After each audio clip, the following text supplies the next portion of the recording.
안녕하세요, 헬스학입니다. 저번 시간에는 초급자는 어떤 식으로 운동을 진행해야 되는지 알아봤었는데요. 전체적인 내용을 따르다 보니까 세트수나 반복수, 조금 깊은 내용에 대해서는 간단하게만 정립을 해주고 넘어갔었습니다. 초급 과정을 조금 지나다 보면 이런 세트수, 반복수, 트레이닝 방법론에 대해서 궁금증이 많이 생기실 겁니다. 오늘 알려드리는 내용들을 이해하시면 트레이닝 방법론의 반 이상은 알고 가는 겁니다. 아주 쉽게 이해가 가도록 설명을 해드릴 테니까 끝까지 시청해 주시기 바랍니다. 근육이 어떠한 원리로 커지는지 알아보겠습니다. 평소 10kg로 벤치프레스를 하던 사람이 무게를 점점 올려서 20kg로 벤치프레스를 하게 되면 근육 입장에서는 10kg를 견디게끔 되어 있었는데 자꾸 자극을 줘서 무게를 올리니까 그걸 견디기 위해서는 근육이 커지고 힘이 좋아져야 되겠죠.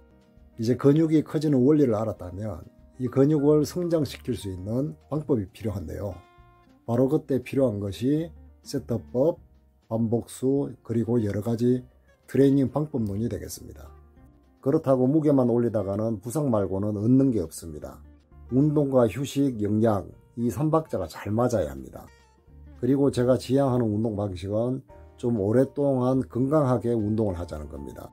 제가 한때 내추럴의 한계를 뛰어넘기 위해서 너무 무리한 중량으로 운동을 하다가 다쳐서 건 2년 동안은 운동을 제대로 하지를 못했습니다. 그때 불균형도 많이 생기고, 그래서 평소 제가 운동 중 부상이나 불균형에 대해서 자주 말씀을 드리는 겁니다. 한 가지 짚고 넘어가겠습니다. 인터넷상에 보면 약물 사용자들이 올려놓은 영상들이 많이 있는데요.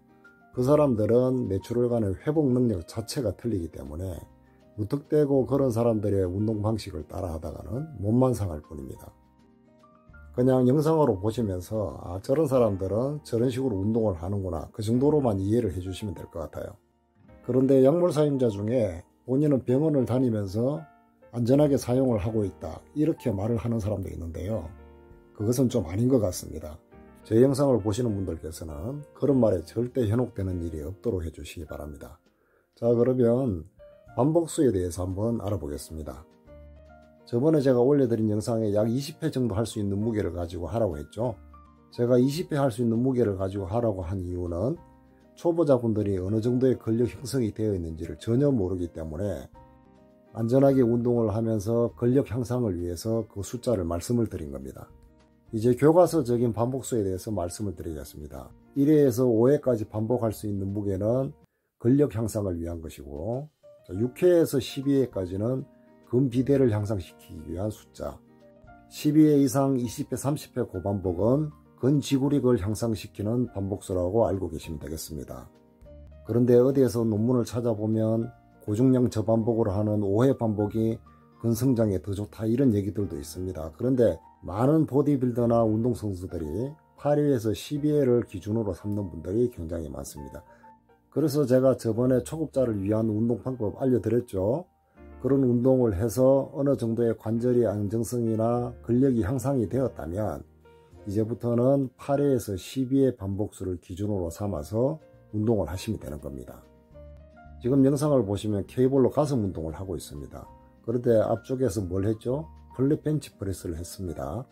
벤치프레스는 두 개의 관절을 이용해서 큰 힘을 낼 수가 있기 때문에 바로 이것이 메인 운동이 되는 겁니다. 그리고 지금은 원조인트 케이블 운동을 하고 있죠. 이런 케이블이나 덤벨 플라이 똑같은 원조인트 운동입니다. 이러한 운동은 바로 보조 운동이라고 생각을 하시면 되는 겁니다. 그래서 제가 초급자 때는 투조인트 메인 운동을 하라고 했습니다. 그러면 메인 운동을 처음에 2세트를 하다가 근력이 좋아져서 3세트를 할 수 있고 4세트를 할 수 있으면 이제 이런 보조 운동을 하나 더 추가를 하면 되는 겁니다. 자, 그리고 반복수에 대한 개념, 저번 시간에 제가 말씀을 드렸는데 만약에 10회 반복을 했다 했을 때 10번 이상을 더 이상 들지 못하는 무게를 말을 하는 겁니다. 쉽게 10번을 드는 게 아니고. 그렇다면 8회에서 12회라는 무게가 실제로는 해보시면 굉장히 묵직한 무게입니다. 정상적인 관절, 인대와 힘줄을 가지신 분이라면 문제가 없겠지만 나이가 중년으로 가시거나 몸 상태가 좋지 않은 사람들이 8회에서 12회를 한다는 것은 제 생각엔 굉장한 무리가 따릅니다. 그래서 이 8회에서 12회라는 반복수에 너무 집착하지 말고 본인의 몸 상태에 따라서 그 반복수를 정하시면 되는 겁니다. 그리고 관절이 아주 멀쩡하신 분들 있죠. 그런 분들은 늘 같은 반복수로 하시는 것보다는 루틴을 한 번씩 바꿔줘서 고중량 저반복이나 약간의 저중량 고반복으로 운동 형태를 한 번씩 바꿔주는 게 도움이 됩니다.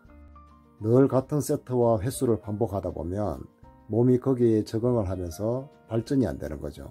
그래서 한 번씩 루틴을 바꿔주는 것이 중요합니다. 이번에는 하체 운동의 메인 운동 스쿼트를 해보겠습니다. 그런데 이 스쿼트를 했을 때 몸이 불편하거나 통증이 생기거나 그렇다면 메인 운동을 변경하셔야 됩니다. 레그 프레스나 파워 레그 프레스로 바꿔주시면 되겠죠. 그래서 메인 운동을 꼭 스쿼트나 벤치 프레스로 한정을 할 필요는 없는 겁니다. 상황에 맞추어서 메인 운동을 정하시면 되는 겁니다. 되도록이면 투 조인트 운동.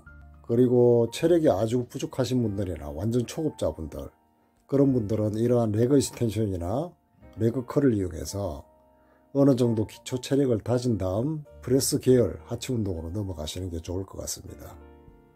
그리고 세트 수 늘려나갈 때 주의사항을 말씀을 드리겠습니다. 본인이 정한 세트 수가 있겠죠. 5회면 5회, 8회면 8회. 그러면 8회 반복이라고 했을 때 이 8회를 정확한 자세로 해냈을 때 그때 세트를 추가를 해주는 겁니다. 건물을 지을 때도 기초공사가 제대로 되어 있지 않는데 청수를 올리다 보면 결국 무너지는 것과 똑같은 거죠. 근육과 힘줄이 그 무게에 대해서 버틸 만큼 단련이 되고 난 다음 그 다음에 무게를 올려줘야 되는 겁니다. 근육 성장이 빨리 되기를 원해서 무게를 무리하게 올리다 보면 결국 부상 말고는 남는 게 없습니다. 이번에는 등 운동입니다. 저는 등 운동을 할 때 주로 풀업이나 이런 바벨로를 하는데요. 그러면 이러한 메인 운동의 세트 수는 몇 세트까지 하는 게 좋을까요? 3세트를 기준으로 하는 분들도 있고 약 5세트 정도 기준으로 하는 사람들도 많이 있습니다. 그리고 상급자의 경우 8세트나 10세트까지도 가져가는 경우가 있습니다. 저 같은 경우에는 평소 5세트를 기준으로 하고 컨디션이 좀 좋은 날, 그런 날은 8세트까지도 끌고 갑니다. 이제 얘기를 쭉 들어보니까 어느 정도 감이 오시죠? 어떤 룰을 정해서 3세트 몇 회 반복. 아마 제 생각에 이 숫자는 그냥 평균 잡아서 놓은 숫자인 것 같아요. 사람들마다 신체적인 조건이 다 다르고 나이도 틀리고 성별도 틀린데 세트 수와 반복 수는 정답이 있을 수가 없습니다. 그리고 운동 목적에 따라서 그 세트 수와 반복 수는 달라질 거고 또 그날의 컨디션에 따라서도 달라지겠죠. 앞에서 알려드린 반복수, 그 교과서적인 내용을 잘 기억해 두시고 본인의 상황에 맞게끔 적용을 하시면 되는 겁니다. 지금 하고 있는 운동들은 제가 등 운동할 때 메인 운동으로 하고 있는 종목들입니다.